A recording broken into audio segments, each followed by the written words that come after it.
ಎಲ್ರಿಗೂ ನಮಸ್ಕಾರ. ಎಲ್ರು ಹೇಗಿದ್ದೀರಾ? ನಾನ್ ಚೆನ್ನಾಗಿದ್ದೀನಿ. ಇದು ಅಕ್ಸೆ ಬೀಜ ಅಂತ ಕೆಲವರು ಗೊತ್ತಿರುತ್ತೆ, ಕೆಲವರು ಗೊತ್ತಿರಲ್ಲ. ಇದು 10 ರೂಪಾಯಿಗೂ ಸಿಗುತ್ತೆ. ನಾನು 10 ರೂಪಾಯಿಯಿಂದ ಹೇರ್ ಪ್ಯಾಕ್ ಹೇಗ್ ಮಾಡ್ಕೋಬಹುದು. ಹೇರ್ ಪ್ಯಾಕ್ ಅಂತ ಅಂದ್ರೆ ಹೇರ್ ಸಾಫ್ಟ್ ಆಗುತ್ತೆ, ಡ್ಯಾಂಡ್ರಫ್ ಇರಲ್ಲ, ಶೈನ್ ಆಗುತ್ತೆ. ಸೊ ಹೇಗ್ ಮಾಡ್ಕೊಳ್ಳೋದು ಅಂತ ಸ್ಟೆಪ್ ಬೈ ಸ್ಟೆಪ್ ತೋರಿಸ್ತೀನಿ. ನಾನು ಇದು ತುಂಬಾ ವರ್ಷದಿಂದ ಯೂಸ್ ಮಾಡ್ತಾ ಇದ್ದೀನಿ. ನಾನು ಹಿಂದಿನ ವಿಡಿಯೋದಲ್ಲೆಲ್ಲ ಹೇಳ್ತಾನೆ ಇರ್ತೀನಿ, ನಾನು ಯಾವ್ದು ಯೂಸ್ ಮಾಡಿರ್ತೀನೋ ಅದನ್ನ ಮಾತ್ರನೇ ನಾನು ಬ್ಯೂಟಿ ಟಿಪ್ಸ್ನ ನಿಮ್ಮ ಹತ್ರ ಶೇರ್ ಮಾಡ್ತೀನಿ ಅಂತ. ಅದರಲ್ಲಿ ಇದು ಒಂದು. ನಾನು ಇದರಲ್ಲಿ 1.5 ಸ್ಪೂನ್ 2 ಸ್ಪೂನ್ ಸಾಕು ನನ್ನ ಕೂದಲಿಗೆ. ಇವಾಗ 10 ರೂಪಾಯಿ ಪ್ಯಾಕೆಟ್ ತಗೊಂಡಿದ್ದೀನಲ್ಲ, ಅದರಲ್ಲಿ ಒಂದು 5ರಿಂದ 8 ಸಲ ನಾನು ಯೂಸ್ ಮಾಡ್ಬೋದು. ನಿಮ್ಮ ಹೇರ್ ಲೆಂತ್ ಎಷ್ಟಿದೆ ಅಷ್ಟಕ್ಕೆ ತಗೊಳ್ಳಿ. ಮತ್ತೆ ಸ್ಟವ್ ಮೇಲೆ ಒಂದು ಪಾತ್ರೆ ಇಟ್ಟು ಅದಕ್ಕೆ ನಿಮ್ಗೆ ಜೆಲ್ ಆಗೋದಿಕ್ಕೆ ನಿಮ್ ಹೇರ್ ಹೆಂಗಿದೆ ಉದ್ದ ನೋಡ್ಕೊಂಡು ನೀರು ಎಷ್ಟು ಬೇಕಷ್ಟು ಜೆಲ್ ಮಾಡ್ಕೊಳಕ್ಕೆ ಇಟ್ಕೊಳ್ಳಿ. ನಾನು 1.5ರಿಂದ 2 ಸ್ಪೂನ್ ಸಾಕು ನನಗೆ. ಅದಕ್ಕೋಸ್ಕರ ನಾನು ನೀರ್ನ 1 ಲೋಟ ಹಾಕಿದ್ದೀನಿ. ಈ ತರ ಸ್ಟಿರ್ ಮಾಡ್ತಾನೆ ಇರ್ಬೇಕು, ಸ್ವಲ್ಪ ಅದು ಕುದಿ ಬರೋವರ್ಗುನು. ಇದರಿಂದ ತುಂಬಾ ಹೆಲ್ತಿ ಬೆನಿಫಿಟ್ಸ್ ಇದೆ ನೋಡಿ. ಈ ರೀತಿ ಕುದಿ ಬರ್ಬೇಕು, ಅದು ಜೆಲ್ ತರ ಆಗುತ್ತೆ, ಅಲೋವೆರಾ ಜೆಲ್ ತರ ಫಾರ್ಮ್ ಆಗುತ್ತೆ ಇದು. ಈ ರೀತಿ ಸ್ಪೂನ್ ಇಂದ ಅದನ್ನ ಸ್ಟಿರ್ ಮಾಡ್ತಾನೆ ಇರ್ಬೇಕು.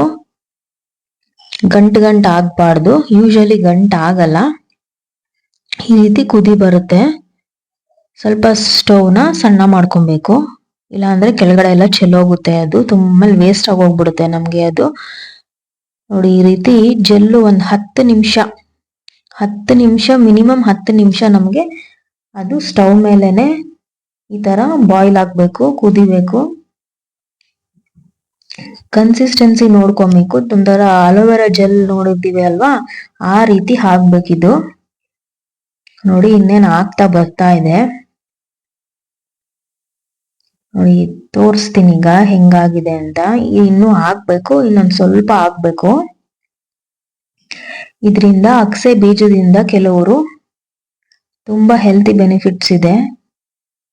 ಇದನ್ನ ಕುಡಿತಾರೆ ಆಕ್ಚುಲಿ. ನೋಡಿ ಈ ತರ ಕನ್ಸಿಸ್ಟೆನ್ಸಿ ಬರ್ಬೇಕು, ಇನ್ನು ಒಂದ್ ಸ್ವಲ್ಪ ಬರ್ಬೇಕು. ಆಮೇಲೆ ಈ ರೀತಿ ಕಾಟನ್ ಬಟ್ಟೆ ಸಿಗುತ್ತೆ ಅಲ್ವಾ ಮನೇಲಿ, ಪಂಚೆ ಬಟ್ಟೆ ಆ ತರ ಎಲ್ಲ ಇರುತ್ತಲ್ವಾ ಕಾಟನ್ದು, ಅದನ್ನ ತೆಗ್ದಿಟ್ಕೊಳ್ಳಿ. ಅದ್ರ ಮೇಲೆ ಈ ತರ ಹರಡ್ಕೊಬೇಕು ಫುಲ್ಲು ಎಲ್ಲ. ಅದು ಬಿಸಿ ಆರ್ಬೇಕು, ಬಿಸಿಲ ಹಾಕಕ್ ಹೋಗ್ಬೇಡಿ, ಫುಲ್ ಬಿಸಿ ಆರ್ಲಿ. ತಣ್ಣಗಾದ್ಮೇಲೆ ನೋಡಿ ಈ ರೀತಿ ಗಂಟು ಹಾಕೊಂಡು ಫುಲ್ ಪಂಚೆನ ಟೈಟಾಗಿ ಗಂಟು ಹಾಕೊಂಡು ನೋಡಿ ಈ ರೀತಿ ಹಿಂಡಿದ್ರೆ, ಸ್ಕ್ವೀಸ್ ಮಾಡಿದ್ರೆ ಜೆಲ್ ಎಲ್ಲ ಕೆಳಗಡೆ ಬಿಟ್ಕೊಳ್ಳುತ್ತೆ. ನೀವು ಪಂಚೆ ಬಟ್ಟೆಲೆ ಮಾಡ್ಬೇಕು, ನೀವು ಕಾಟನ್ ಬಟ್ಟೆಲಿ ಇಲ್ಲ ಅಂದ್ರೆ ಜೆಲ್ಲು ಬರಲ್ಲ. ನೋಡಿ ಎಲ್ಲ ನಾನು ಇವಾಗ ಸ್ಕ್ವೀಸ್ ಮಾಡಿ ಇಟ್ಕೊಂಡಿದೀನಿ. ನನ್ಗೆ ಇಷ್ಟು ಸಾಕು ನನ್ನ ಹೇರ್ ಲೆಂತ್ಗೆ. ಇವಾಗ ಇದನ್ ಬೇಕಂದ್ರೆ ಇನ್ನೊಂದ್ಸಲಿ ಹಾಕ್ಲೂಬಹುದು, ಇಲ್ಲ ಅಂದ್ರೆ ಬಿಸಾಕ್ಲೂಬಹುದು, ಅದ್ ನಿಮ್ ಇಷ್ಟ. ಆ ಜೆಲ್ಲು ನಾವು ಏನೋ ಮಿಕ್ಬಿಡ್ತು ಅಂತಂದ್ರೆ ಮಿನಿಮಮ್ ಅಂದ್ರೆ ಒಂದು ವಾರ ಫ್ರಿಜ್ ಅಲ್ಲಿ ಸ್ಟೋರ್ ಮಾಡ್ಕೊಬಹುದು. ನೋಡಿ ಈ ರೀತಿ ಅಲೋವೆರಾ ಜೆಲ್ ತರ ಆಗಿದೆ. ಬೇಕಂದ್ರೆ ನಾವ್ ಇದನ್ನ ಡೈರೆಕ್ಟ್ ಆಗು ಅಪ್ಲೈ ಮಾಡ್ಕೊಬಹುದು. ನಾನು ಆಲ್ರೆಡಿ ಅಪ್ಲೈ ಮಾಡ್ಕೊಂಡಿದೀನಿ, ನಾನು ಡೈರೆಕ್ಟ್ ಆಗಿ ಅಪ್ಲೈ ಮಾಡ್ಕೊಂಡಿದೀನಿ. ಬೇಕಂದ್ರೆ ಕೊಬ್ಬರಿ ಎಣ್ಣೆ, ಹರಳೆಣ್ಣೆ, ಆಲ್ಮಂಡ್ ಡ್ರಾಪ್ಸ್ ಅಂದ್ರೆ ಬಾದಾಮಿ ಎಣ್ಣೆ, ಈ ರೀತಿ ಯೂಸ್ ಮಾಡ್ಕೊಂಡು ಹಾಕೊಬಹುದು. Thank you so much.